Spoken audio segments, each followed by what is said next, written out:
മിക്സിയുടെ ജാറിലിട്ട് ബിസ്ക്കറ്റ് ഒന്ന് പൊടിച്ചെടുക്കാം.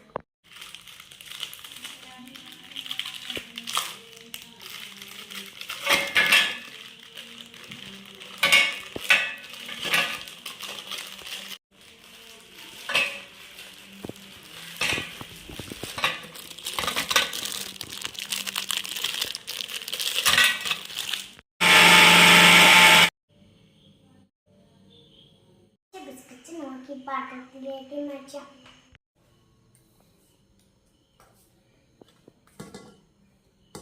ഇനി നമുക്ക് 3 ടേബിൾ സ്പൂൺ പൊടിച്ച പഞ്ചസാരയും കൂടെ ചേർക്കാം. അപ്പം വെച്ചാൽ മതി. നമുക്ക് ഈ ബേക്കിംഗ് സോഡയും ബേക്കിംഗ് പൗഡറും നേരെ ഇട്ട് കൊടുക്കാം. 1/2 സ്പൂൺ ബേക്കിംഗ് സോഡയും ബേക്കിംഗ് പൗഡറാണ് നമുക്ക് ഇട്ട് കൊടുക്കേണ്ടത്.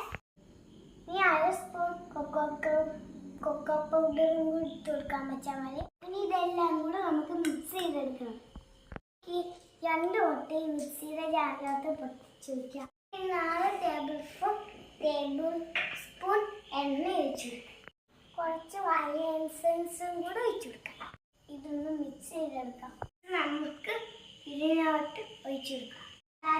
ലൂസാവാൻ തിളപ്പിച്ചറിയ